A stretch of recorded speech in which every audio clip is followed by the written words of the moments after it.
Alright, thank you guys for being so timely and punctual, I guess is what the same thing. Anyway, we have had I don't know about you, I've had a very stimulating morning. It's been very exciting. I know that we are approaching nap time, so let's try to keep that energy level high, despite the fact that it's after lunch, after a long day of conversation. But we've got 4 super exciting talks for the 1:30 session. We're going to just do the same format that we did for the morning session. And the first talk is one I'm speaking about disciplinary diversity, like we've been talking about all day. This is from the Discipline of Psychology, and I'm really excited that Lutrell was able to join us for this because I've been Twitter friends with him for a long time and very excited about the work he's been doing. So I'm very excited to hear dispositional moralizing and susceptibility to morally framed messages. Thank you. Yeah, I'm excited to be here. I sort of knew this was a meeting for a little while, and as a social psychologist who's always sort of worked at the edge of a handful of disciplines, meetings like this are always very exciting to go home with a notebook full of ideas and things to read that I didn't already know about. And so the work that I'm going to share today is definitely in the same world as a lot of the work that we're talking about this weekend, although strays a little bit in theme from some of the core themes that have come up. And I think it'll take too much imagination to draw a connection between what I've been up to and the kinds of media work that folks in this room have been up to. So I want to share some work that we've been doing on moralized attitudes and how those interact with different kinds of persuasive messages and as determinants of when those messages are effective. And so to start, it's worth thinking about like what it means when we call something moral in the context of the kinds of communications we have about our opinions. And one way to think about it is that some issues are intrinsically moral issues, right? And it's sort of an alluring way to think about it, that issues like same-sex marriage or factory farming or abortion or any issue could be thought of as an intrinsically moral issue, right? It is defined by moral considerations. But what my work and the work of others have tended to show is that this may be an incomplete way of thinking about morality, and that instead we might be better off thinking about morality as the way a person frames their own attitude toward that issue.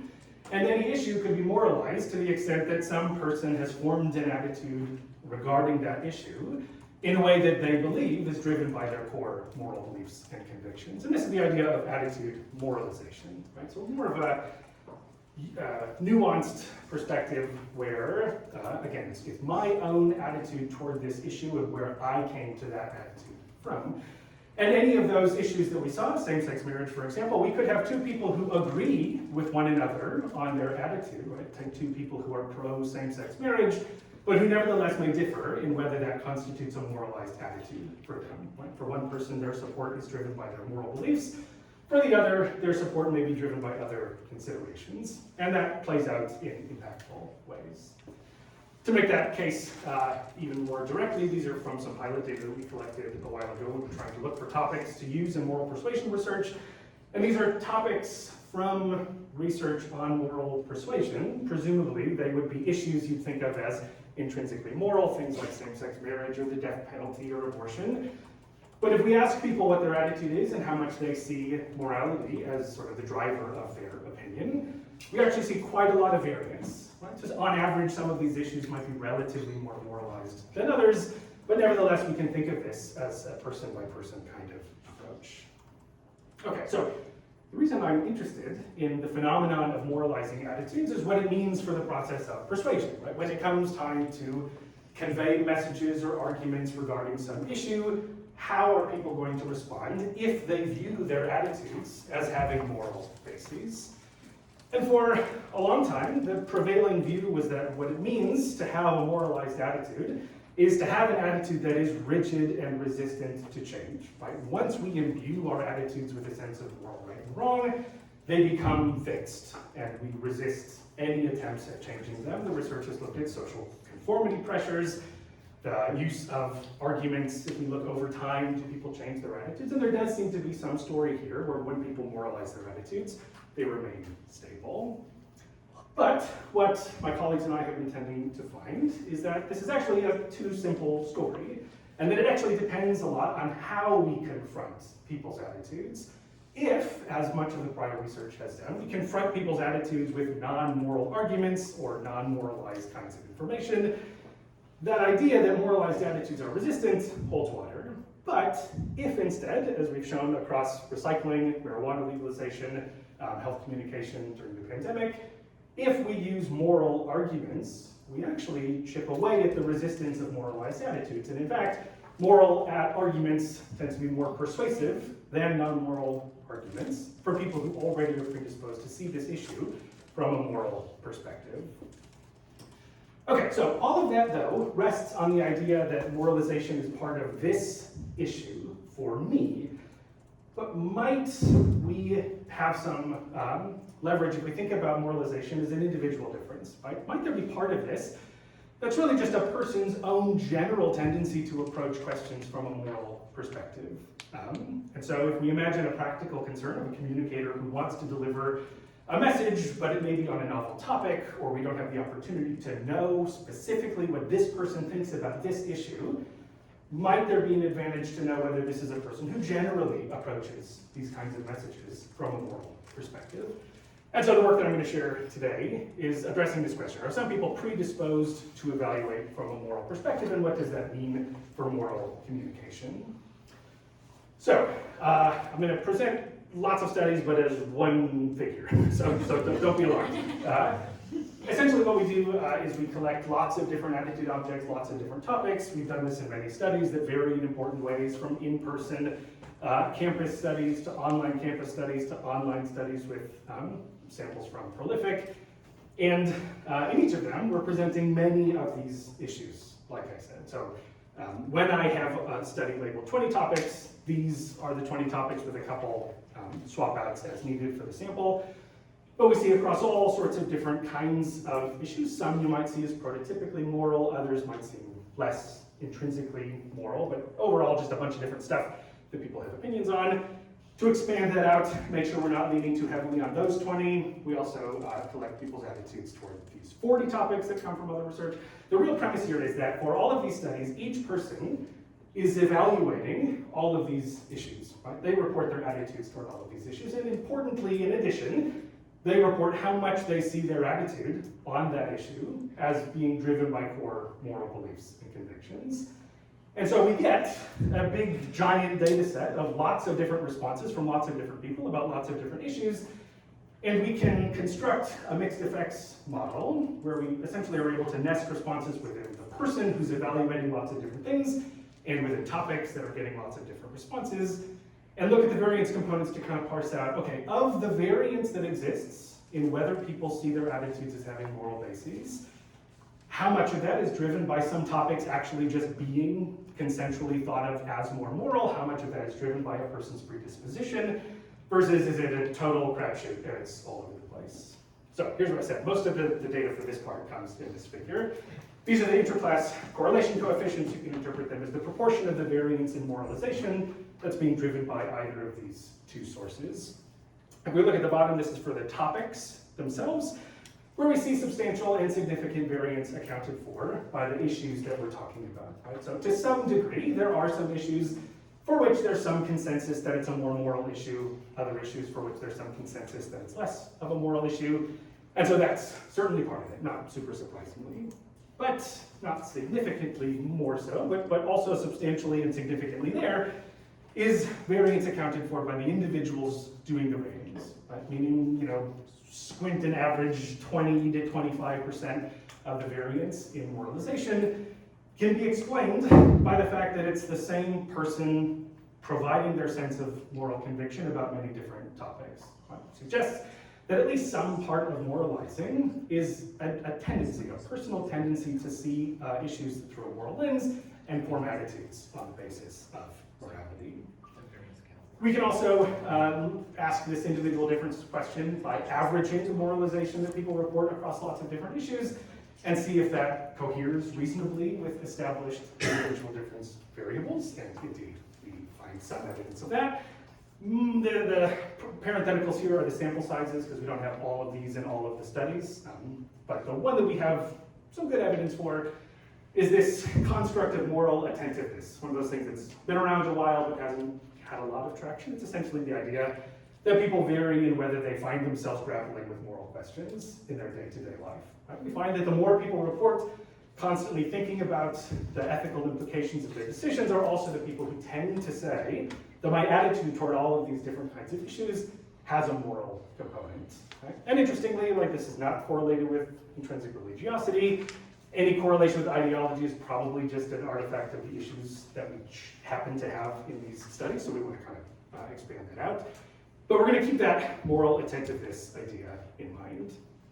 Because the next part of this is a question about the implications for persuasion. Right? And so as I hinted at, the ultimate goal here is to think about whether these dispositional indications of moralizing are relevant to how people respond to persuasive arguments, even when we've never recorded any information about where they come from on this issue to begin with. Right? So the hypothesis here is that as we have been finding in our earlier work, that moral arguments will be more persuasive for audiences who are higher in dispositional moralizing. So one of the ways that we do this is one of those 6 studies that I already showed you had a secret extra component that I'm only revealing now, which is that after they did all of that evaluating of issues, we presented them with a message arguing in favor of reparations programs. Importantly, we had never asked them about where they stand on this issue, and we never asked whether they find this issue morally relevant.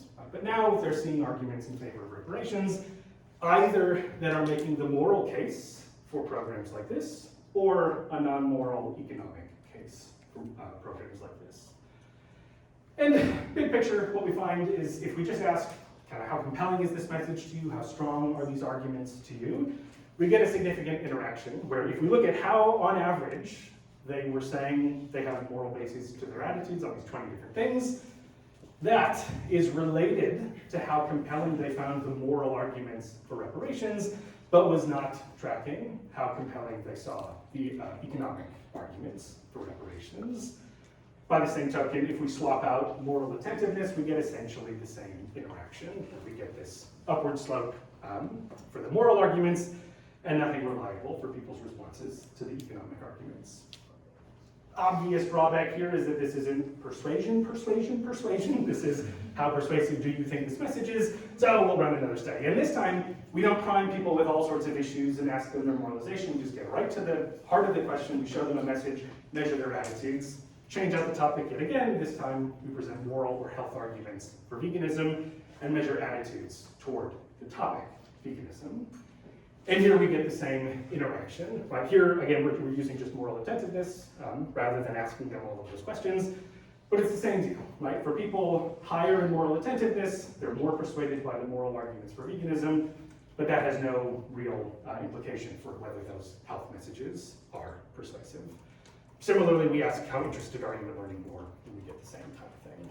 So in sum, if I have to fly by a whole bunch of data, essentially what we're getting is evidence that these things can be dispositional. There's some sort of individual difference tendency component to moralization. Those correspond with established individual difference traits, which seem to moderate the effectiveness of moral rhetoric. And the question I've asked myself all morning and will continue to is, what does this mean for engagement with media that makes salient different kinds of considerations? So that is all I have to say, and I am curious to get any questions or feedback that you have.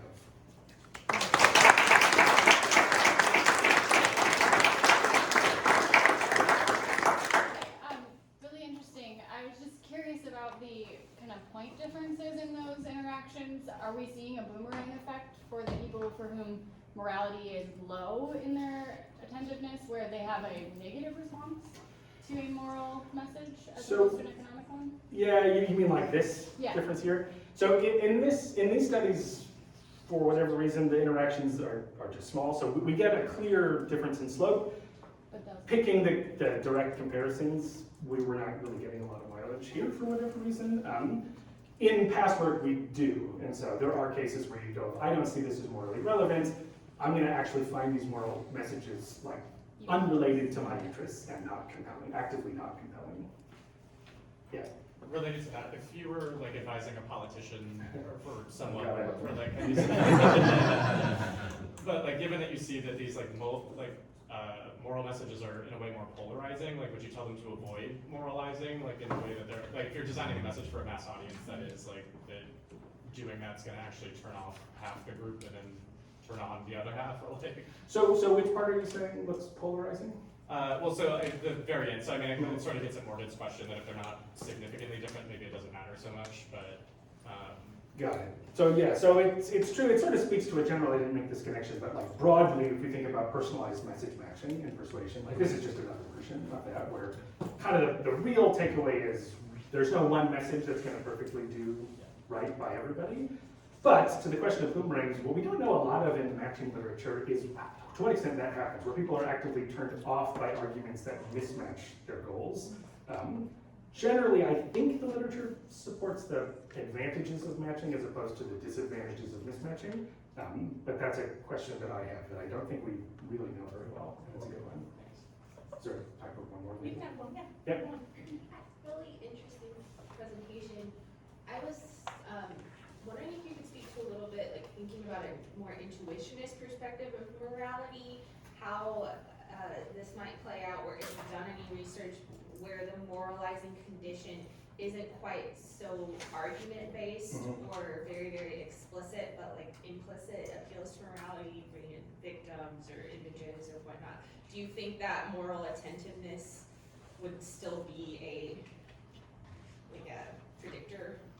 Yeah, so I'm sort of these days trying to think through sort of a framework to consider that, which is that when you look at the kinds of messages that are used in this moral rhetoric literature, what you tend to find is a difference between what I've been calling explicit and implicit moral messages, where I kind of combine them, right? So substantively, I'm making moral claims, and also I'm framing this as a moral message, right? I say, this is immoral, and here are moral reasons to oppose it.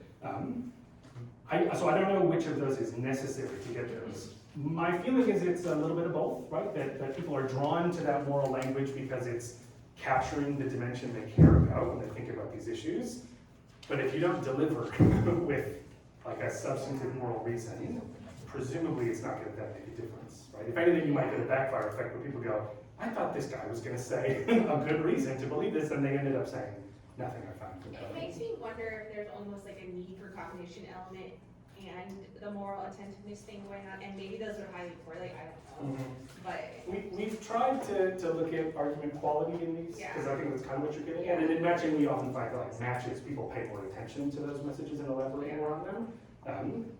For whatever reason, in the study we didn't get a lot of traction with it, but it still strikes me that you have to deliver a strong argument for this to actually work. Yeah.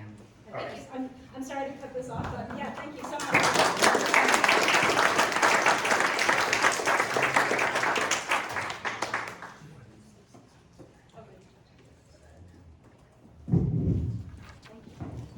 All right, well, we'll start back down again without introducing our next speaker. Our next speaker is Josh Baldwin. He is presenting on comparative moral intuition, prominence, and narrative shape affective dispositions. All right, hello everyone. So today I'm going to be building off a lot of work we have already talked about this morning on affect disposition, moral intuitions and such.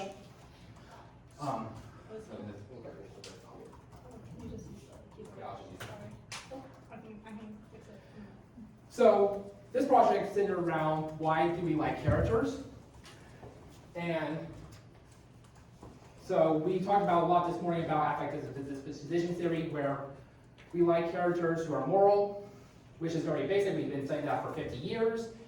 Characters do bad things, we don't like them. Characters do good things, we like them. In a very simple approach, and has been empirically supported for a long time. Less work has been done looking at more morally complex narratives where multiple moral values are in conflict with each other. So in a lot of narratives, protagonists have to uphold one moral intuition or one moral value and violate others. So if you think about many shows where we have a morally ambiguous character or morally complex character, like in Breaking Bad, you have the protagonist Walter White, who has been diagnosed with cancer and must figure out a way to provide his family, which is similar to upholding loyalty. And to do that, he actually breaks the law and creates a meth lab. So, and we still root for him because he is being loyal to the family and being supportive up to a point until we can't anymore in later seasons. But this moral conflict is also prevalent in other narratives where we might not necessarily think a character is morally ambiguous. One of my favorite movies of all time is Les Miserables. When my wife and I saw it in like 2016, we came out of that movie bawling. It's like, this is one of the most virtuous person in the world. I mean, he died in deathbed taking care of an abandoned orphan, and just love that guy. But when you sit back and really think about it, this guy was a criminal. He avoided parole. He's breaking the law throughout his whole life. That shouldn't be something we like. So, to go into why do we like these morally ambiguous characters, sometimes we're like, well, root for him, but he's good enough to stick around, while others we adore. We have more research to kind of expand affective disposition theory, applying a moral intuitionist approach to show the conditions in which we might like a character who do bad things, such that a character we like a character who always upholds the most salient intuition in our mind. So if you think of the Les Miserables example, Care is very salient in our mind. We think about how compassionate he is. We're not even thinking about him breaking the law at all. While in others, we might have more conflict in our mind about, okay, this character is upholding some moral values and violating others, so I might have to contemplate a little bit more about that. So the modified affective disposition model then gives us conditions in which when we should root for and not root for characters in these morally complex situations. So as long as a character upholds the most salient moral intuition, even if he's violating other intuitions that may not be as salient to us, we should be able to stand by them to agree. In other words, the salience of these moral intuitions should moderate the effect of observing a character's behavior of upholding or violating a moral intuition on our approval or approbation of their behavior and the liking of the character. So, yeah, now that comes the question of what makes a moral intuition salient in our mind. And there has been a lot of research in the mind and other moral intuitionist models that have shown that, okay, exemplars in media can make a moral intuition more or less salient in our mind. However, in the morally complex stories, you often have competing moral exemplars in a narrative. And when we were thinking about, okay, in these moral conflicts, how do these moral exemplars make different intuitions salient, more or less salient, we came to the conclusion that we actually have to create this new concept, which we label comparative narrative intuition exemplar salience, which is, or prominence, which is a long term, but it really has several, because we have to account for several components. So, what CNIPE is, we define it as just a relative conspicuousness of moral exemplars representing different intuitions within content. So, based on identification theory, a moral exemplar is just an entity or event that represents a moral intuition. And a promise of a moral intuition, say like Gandalf saying you need to be caring to Frodo or something, or it could be an object like a gun on screen being focused on, or other types of exemplars that saying, okay, you should be paying attention to care, you need to be paying attention to fairness. And this can be done by manipulating the exemplar's emotionality, concreteness, how frequently or recently have been presented on screen. And by making these exemplars comparatively prominent, you can actually create a variance of how one intuition is more prominent than the other. So the Baldwin labeled these as dominant versus overriding prominent. So when a intuition is dominantly prominent, it is so conspicuously on screen that any mention of any other intuition is not given any attention to. In comparison, when a intuition is overridingly prominent, there may be one superordinate intuition that is marginally more focused on, but other subordinated type intuitions are not ignored by the content either. And we believe that the relative conspicuousness or relative prominence of these competing intuitions should make these intuitions more or less salient in the mind of audience members. So, the logic underlying this line of research is that by making a relative prominence of the intuition more or less prominent, should make it relative salience of that in the mind of audiences, which should guide attention to subsequent cues in the narrative. So for example, if I make care super prominent in the narrative, I should be in my mind, I should be paying more attention to character behaviors that are more caring. And by doing so, that should strengthen or weaken how much I feel positive affect towards the upholding or violation of that behavior. So if an intuition is super prominent and salient in my mind, if the character upholds it, I should quickly and strongly say that's a good thing, and I'm happy for that character, and I like that character. If two intuitions are more competing in prominence, so one's overriding over another, both intuitions are salient in my mind, so my attention is split between those two intuitions and behaviors.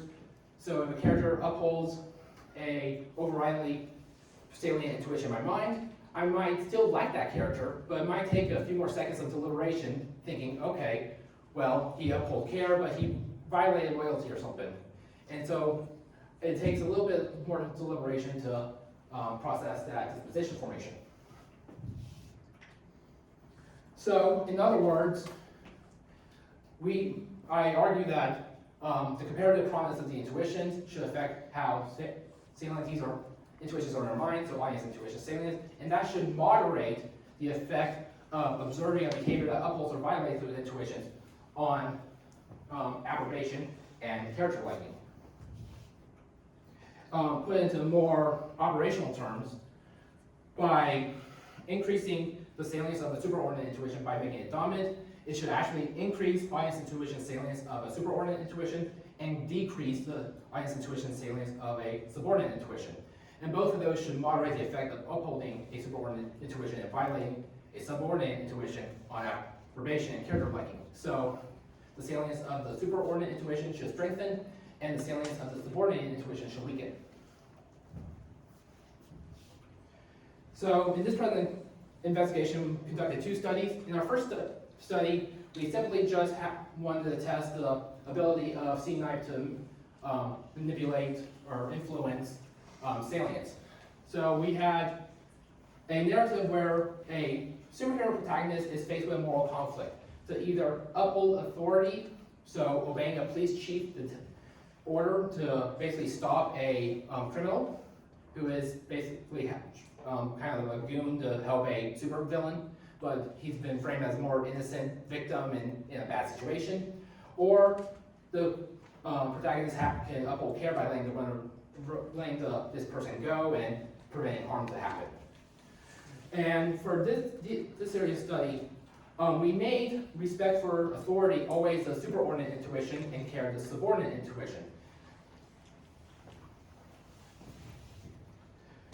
And this was an experimental design, 130 participants. And we measured, after they read the story, we had open-ended responses where we asked the participants to describe the story. And we also had a character in the queue just to see what our participants thought of the character before they actually committed any actions. And we found that for respect for authority, so when it's dominant, our participants thought the character was more respectful than in the overriding condition. And for when care was overriding, more people mentioned care more often in the responses, and they thought the protagonist was less caring because it was a subordinate intuition in our manipulation. So in our second study, we actually tested this full model. So not only did we manipulate what would dominate overriding, we also manipulate whether the character uphold care at the cost of violating authority or upholding authority at the cost of care. And what we found that while respect for authority the salience of respect for authority did not moderate the effect of observed behavior on character liking, we did see an effect on care. So as authority was overlying prominent, care became more salient in audience minds, and that actually weakened the effect of aberration when the character upholds authority at the violation of care. So I'll skip this for now for time, but in addition for this study, we also looked at reaction time for all participants' response to liking and approbation. Did the character do right or wrong? And did you like or dislike the character? While we didn't see any differences in judgment and approbation, we see a difference in character liking. So when authority was dominantly present, so there's no conflict in mind, they actually made judgment of character liking faster than when it was overridingly prominent. So there's several implications of this study. So first is that when care was less prominent, any concern about care in the story was ignored. And that it really didn't affect people's evaluation of character liking. And it made audiences just intuitively evaluate the character pretty quickly. In comparison, when care was more prominent, audiences considered care in their evaluations. So actually when the character upholds authority and violates care, they actually didn't like that. And they actually took a longer time to make those evaluations. So, in conclusion, this study starts to show that while audiences might not view immoral actions in a morally complex scenario to be a good thing, narratives can actually use very subtle cues to direct audiences of what moral intuition they should be using to evaluate a character's actions. All right.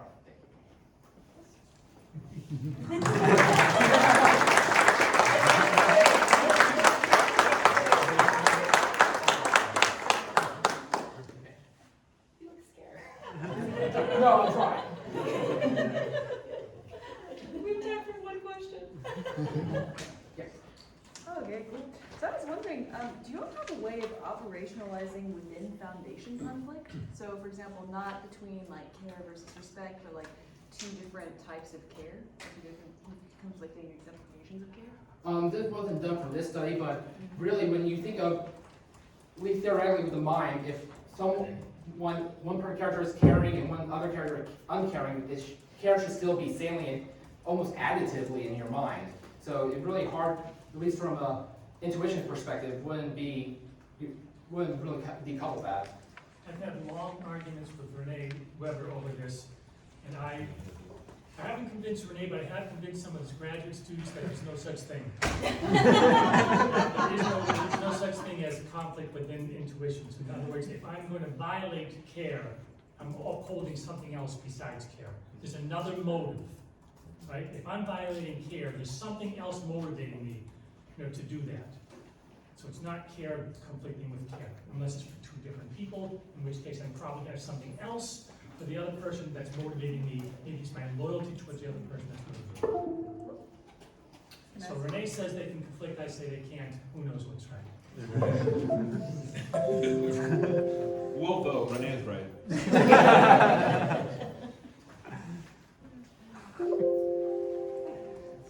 Sorry, we're just trying to make this work. All right, Josh, thank you so much.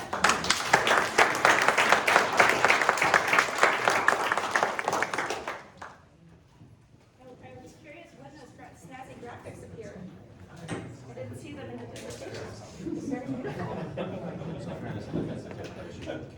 All right, and now we have completely unofficially, I voted by myself, the best title of the entire conference. I could take counter votes, but I think everybody reading this would agree that this is the best. Your necessary scumbag top friends, understanding the morally disturbing world of Antidisturbios. Thank you. I've taken out the first part. Oh. It didn't fit.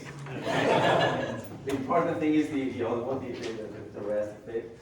Okay, thank you. So as far as we're in a media and morality conference, I'm going to talk about this Spanish TV show. Probably no one knows about it. It's called Riot Police, and I think it's a very good TV show, 6 episodes.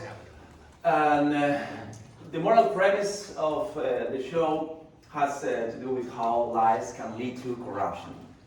I'm just going to read a summary of how the show works, because it taps into some reality and fiction relationship with Spanish politics. So Riot Police explores the human tragedy and the gritty reality of Madrid's Antidisturbios, that's called in Spanish. We witness the in-your-face, confronting violence of their day-to-day police work, which pushes the boundaries of morality, whether by accident or choice.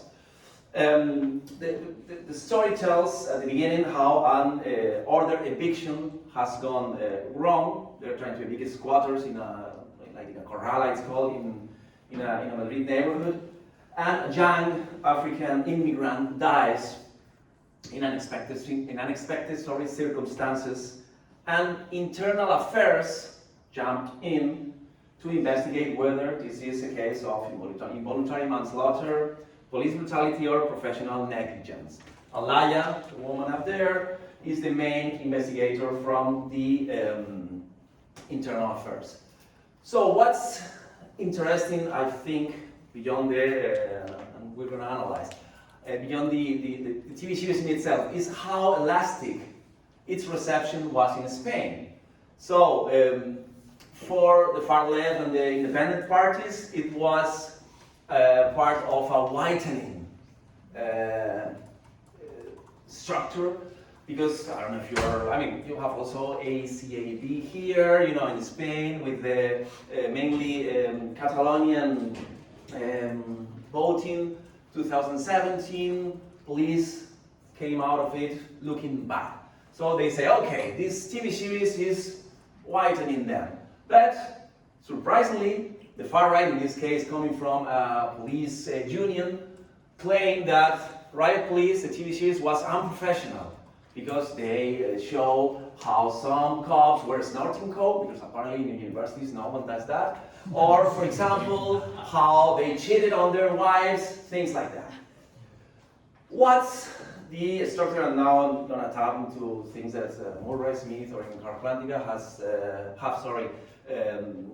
explored in depth. What we have, our relationship, or the audience relationship, that's my take, with the cops, is that they are somehow victims, okay? They follow the chain of command, that eviction that ends up tragically. They don't want to go into that eviction because they say, hey, we need more resources. But they get a call, you have to do it. What happened? That chain of command is part of a bigger web of lies and institutional corruption. And also, the narrative makes a great case alignment, allegiance, we've talked a lot about it, on their personal and familial side. So we spend time watching how, this blue collar, because all of them come from not really rich extraction, these blue collar cops at the end, one has to drive every weekend 500 miles to visit their kids, another one has serious back injuries, and the third one has, we're going to show it here, this Bermejo, Úbeda, is suffering from depression. So we are somehow sided with them because they are victims of the system. Actually, in the episode 5, once we have spent a lot of time getting to know them better, we have this moment, if you follow soccer, and some of you do, at least in Europe, the hooligans are a huge thing. The last championship tournament happened in Paris and it was a mess. So, in episode 5, French hooligans come to Spain, Paris Saint-Germain, Real Madrid. It gets violent, and at a certain moment we follow what happened to Úbeda. Oh, sorry. I need to... Here.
So the camera lingers on the victim, okay, and even the nightmarish style, adding into this victimization of them, even specifically that brutal beating. There is not really a big crime in the plot, because it was an accident. What happened during it, but it was not a purpose thing. What they did were misdemeanors or minor crimes, like erasing the phone. There was a neighbor recording the whole eviction, or covering for each other once they are being investigated.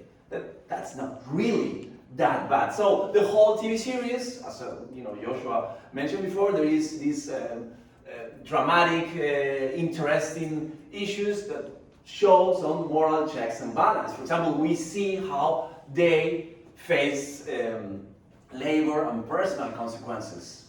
No payment for 2 weeks, 2 of them are kicked out of their dream job.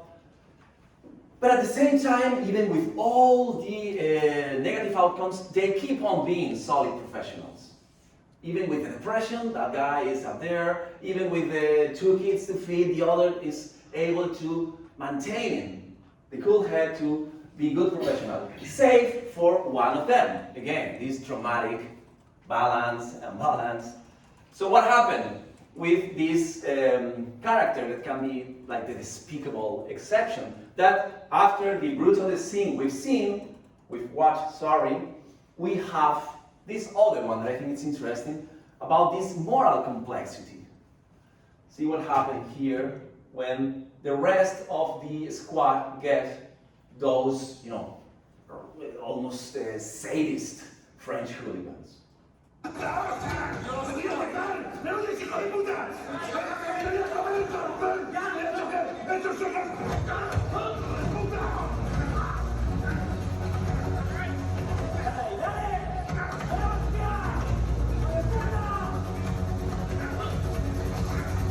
Well, you really need subtitles. They were beating those 2 guys that we haven't met just for 3 minutes. And if you realize, Mara the other was talking about the music, in this case, how the camera, instead of be lingering like before, now it's taking distance. like somehow absolving them. Because after 5 episodes, we understand them, and they're kicking the shit out of these savages, so to speak. So we have here a topsy-turvy world where, you know, the dilemma between means and ends, how justified they are with this investigator, Laia, that is very straightforward, so rigid in her principles, but at the end she needs, or she has, or she's forced to, because of one last shady character, she is forced to negotiate her own morality. And again, the mise-en-scene show us how trouble this is for her.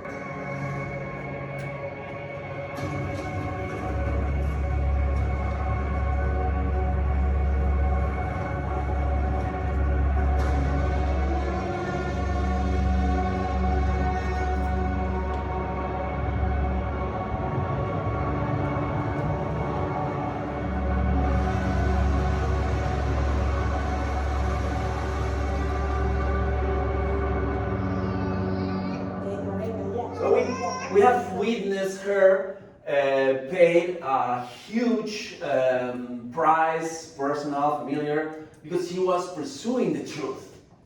And at the end, she negotiates the truth with that shady, corrupt character.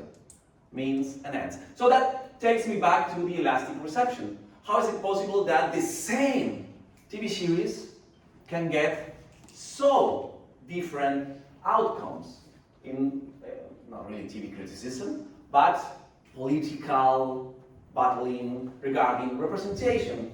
Because in the case of riot police, moral complexity, I think it's an essential artistic achievement.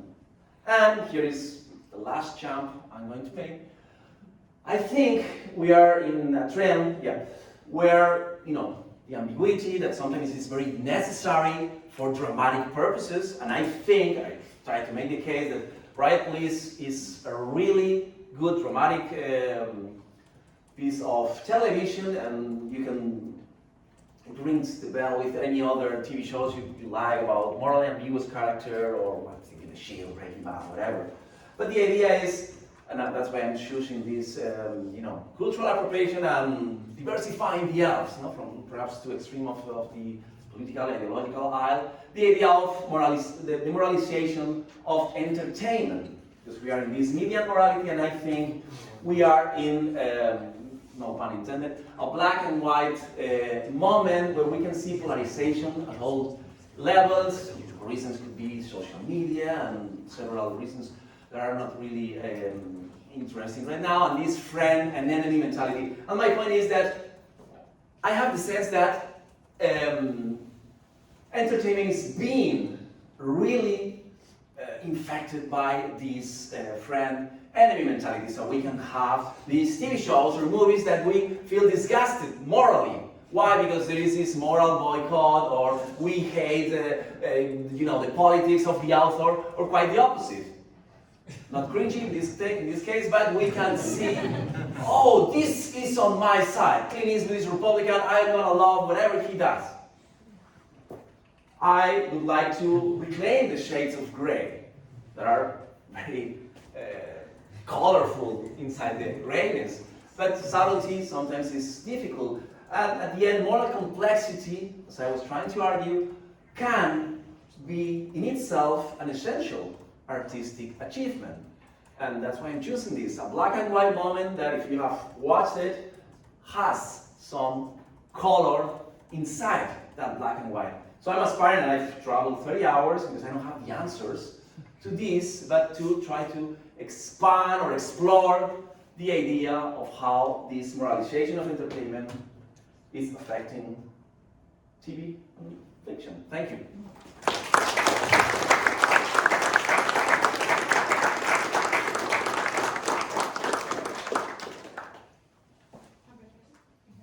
Question, yeah, please. I was curious, so you pointed out that both sides kind of did not like this, or did not like certain aspects of the portrayal, right? It was either too whitening or too pro-police. Did that result in people not liking it overall, or was it popular and yet more popular with one group versus another? I don't have the data, but my intuition was that no, this of both extreme sides. I want to remark that equally, because there are so many subtleties inside the morally conflicted that some of them cling into, okay, they are not hitting, with a baton, so baton, so they know how to pronounce every old lady, so that's unacceptable. Or the other ones, oh, how is it possible that a police is cheating on his wife? So, but I wouldn't say that was pretty Solomonic in that sense. Yes? This is more an observation than anything else, and it's a very minor point, but one of the things I found interesting about the clip that the clips you show is when the French hooligans attack a Spanish policeman, they kick him. And when the Spanish police attack the French hooligans, they hit them with their batons, they use their arms. And I think there's a kind of unconscious difference in manliness. It's somehow less manly to kick somebody than it is to hit him with your fist. Oh, that's an interesting observation. And there's a kind of affective inflection in that difference. Yeah, I haven't And I don't know, I mean... No, it's a very interesting point. You're right. You're right. I'm gonna include it if I ever publish this with Margaret. The other one? Oh, there. I was just curious, like Jonathan Cohen, we published a paper in Media Psych, and we have also done work like this, where you take people from very different extremes, and it's almost as if they're seeing different narratives. Like he did Alley in the Field, and there's very, very different interpretations. We did it with Falling Down, where it really is like they're seeing. And did you see any evidence of that, where they're really watching two different shows? Yeah, absolutely. Okay. I mean, it was like, oh, we've seen different shows, even for one and the other. I'm trying to convince a real police, hey, you're well treated there, and he refused to accept that. So, okay, thank you, guys.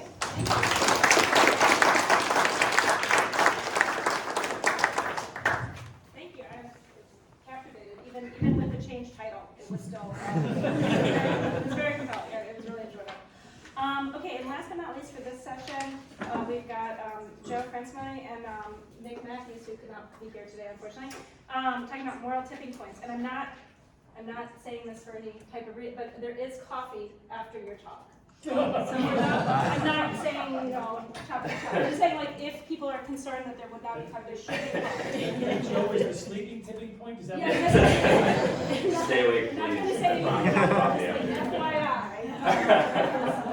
So anyway, without further ado. Thank you, Allison. So I'm super excited to present on this today. One, because in 2019, Moral Media, Nick came to me with this idea, and like a traditional academic, it took me 2.5 years to figure out how to do it. And then I was like, oh, this is how we do it. And I did it in like a month.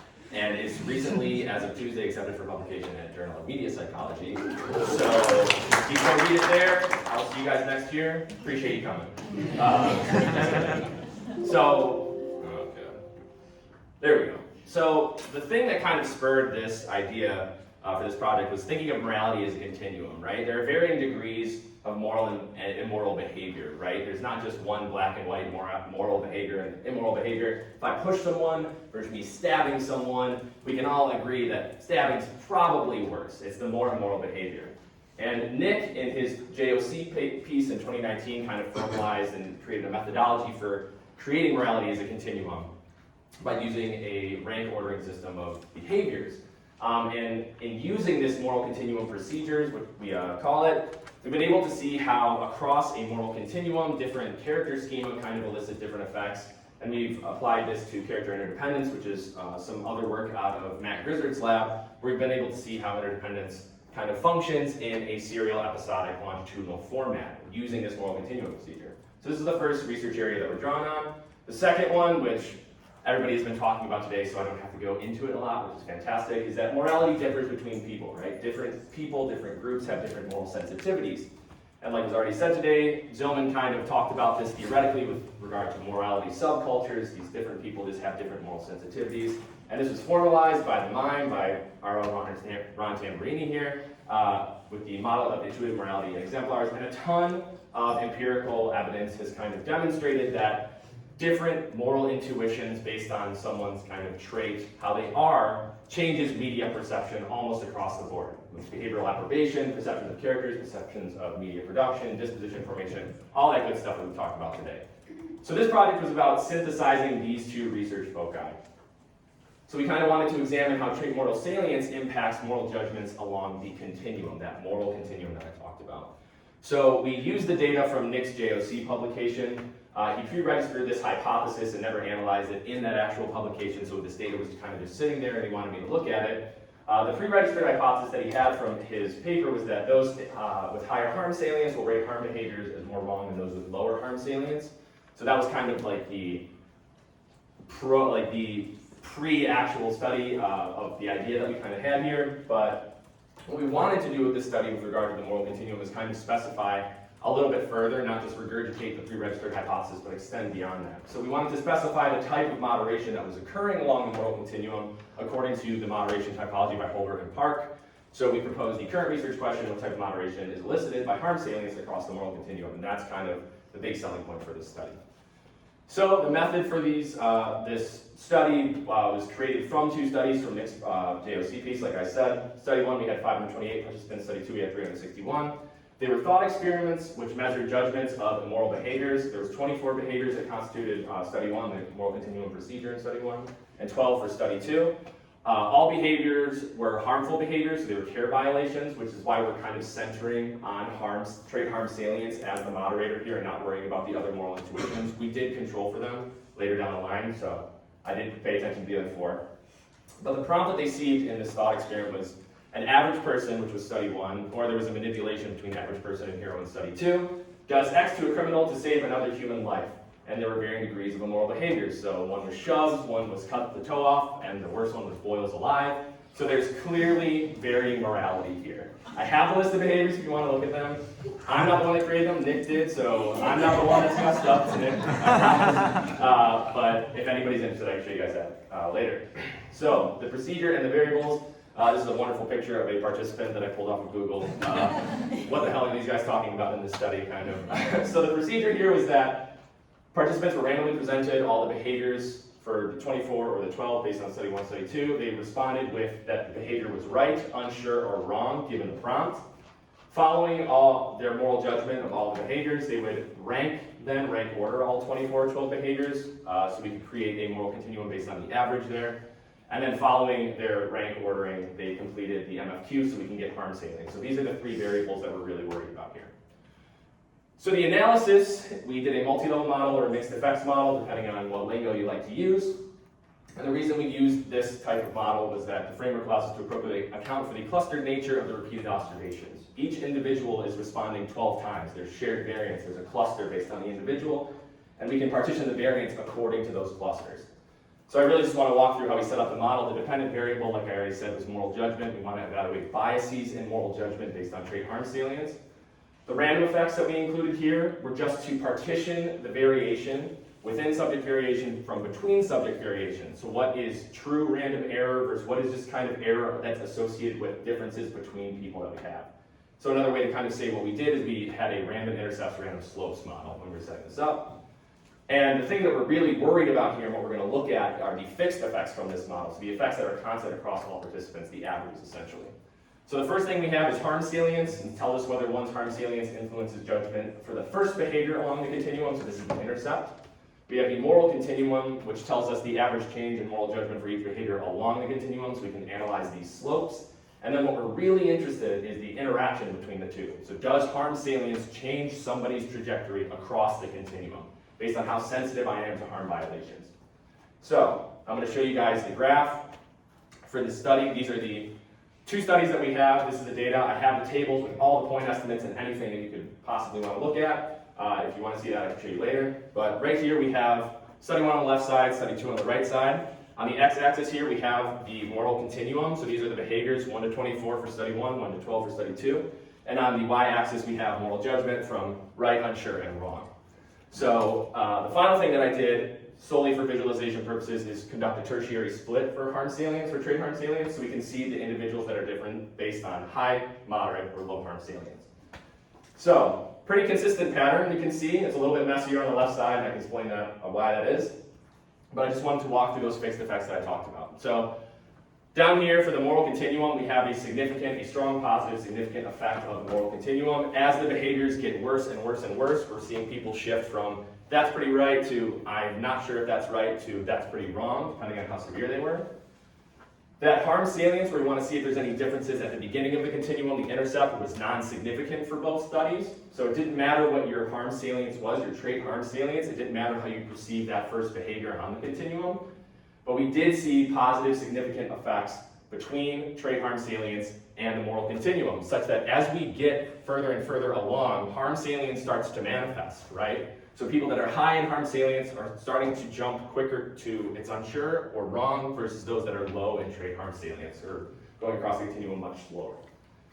So, like I said, if there's anybody who wants to see the point estimates and all that fun stuff that comes along with multi-level modeling, I'm happy to show you guys the table. So I kind of want to extrapolate what these findings mean for us. So to answer RQ1, we found a contributory, divergent, positive moderation according to Holbert and Park. That's just the terminology. Every line is going up, but they're starting to split at different rates along the continuum. So it also depends on how you code, whether you call that moderation as a contributory or something else, but that's language stuff. So aside from that, what is the finding that we really care about here? And the title of this paper is that we believe this effect represents a moral tipping point along the continuum, where moral judgments shift from moral consensus, where everybody seems to agree, really despite individual differences, to moral disagreement. So that's what we think we identified specifically with that interaction term in the fixed effects. And we don't just want to talk about what the effect means, we want to identify the mechanism that kind of underlies that. So the moral tipping point mechanism, we think MFT has been great thus far, but I think we need to start integrating other moral perspectives into this space. And one such perspective that we can integrate that helps us explain what's going on here is dynamic coordination theory by Descioli and Kurzban, which is a very big study, so I'm not going to explain it super in depth. But the idea is that when we think about morality according to that paper, we use morality to socially coordinate during conflict so that we're on the winning side. We coordinate with others in a social group because we can get resources, social support, status, etc. Essentially kind of the evolutionary psychology perspective that we want to be on the winning side, we want to be in the majority a lot of the time. And they have a bunch of different side-taking kind of mechanisms that go on within the study, but one that's really important specifically for this study is common knowledge is what they talk about. And they talk about that common knowledge is really important during moral coordination. And what they define it as is the information we assume to be shared by everybody within a social group. So this is something like following the rules of a traffic light, right? If somebody blows a red light, I can be like, that person is reckless, that person's being pretty immoral, they don't really care about other people. This is common knowledge that everybody has, and that's why you get your license so you can actually drive, right? So common knowledge is kind of what we think is underlying this tipping point. So when we go back to this kind of moral consensus to moral disagreement, we think that common knowledge is this perceptual space where morality subcultures converge. It doesn't matter what our sensitivities really are for these kind of less immoral behaviors, right? We can all agree that, you know, I had to do this to a criminal to save somebody's life, I would push a criminal to save somebody's life, and that's pretty fair, right? When it comes to boiling them alive, that's some not so common knowledge, right? This is the perceptual space where morality subcultures separate, so my individual differences start to matter, and my moral sensitivities start to manifest in my responses. So that is all I have. Questions, comments, concerns? Your praise would be wonderful. Any questions? Email me at francemone.1.edu. I'm also in the job market, so if you have any potential information for me, I'm happy to hear it. Ron? I didn't see how it showed tipping point. In fact, even the model is one that I probably understood wrongly as not suggesting a tipping point, but suggesting the separate contributions of those things from the start to the end. Okay, so you're saying that from the beginning of the continuum, yes, people are starting to spread. So to actually answer that specifically, I think we would have to do comparisons between each of those three groups all the way along the continuum, because the way that we conceptualize the continuum, even though it is a rank order kind of procedure, we conceptualize it as a continuous variable, and that was just for parsimony of the model. If we actually did those between person comparisons for each behavior along the way, we could probably identify where there's a ton of overlap and where there's not, because the graph up there was the predicted values. So there's a lot of overlap, especially at those lower moral behaviors. The blue square to the red square was kind of just some arbitrary line that I saw where it started to split. So we could get at that, but that's not really how we conceptualize it when we're actually doing the model, again, just for interpretation's sake. Yeah. Yeah, thanks. It's a great study. I'm curious if anywhere in the design you use the language of proportionality, right? So in slightly more formal kind of moral theory, that's kind of the territory you're in, like boiling the criminal lives. Mm-hmm, yeah. Disproportionate to, yes, for sure. To whatever wrong they have committed. So, I mean, I'm guessing from what you said, you didn't kind of... No, we did not worry about proportionality. So the thought would be then, or the further question would be then, and I guess it goes beyond your study, but in a lot of what I'm hearing today, right, I mean, another more formal term for moral theory would be permissibility. Right? Is such and such action permissible? Yeah. Given, right, what kind of whether using that kind of language in these studies would kind of make a difference to the kind of answers you get. Yeah, that's interesting. The issues that you draw on, right? Because there are different registers of moral language, some of which are very casual, everyday stuff, and then kind of like, the other end of the spectrum, we've got highly formalized, kind of philosophical moral language. That's just a question. Yeah, that's for sure. It's like identifying a threshold, essentially, where we can start to see where the proportionality starts to meet out, essentially. Right. Awesome. Thank you. Yeah. I was initially going to ask if you could identify the behavior where it's the tipping point. I'm guessing from your answer, Ron, like if you didn't do that, would it be misleading to do that kind of thing? Like, would you find that? I don't think necessarily. I think that's a future study idea, though.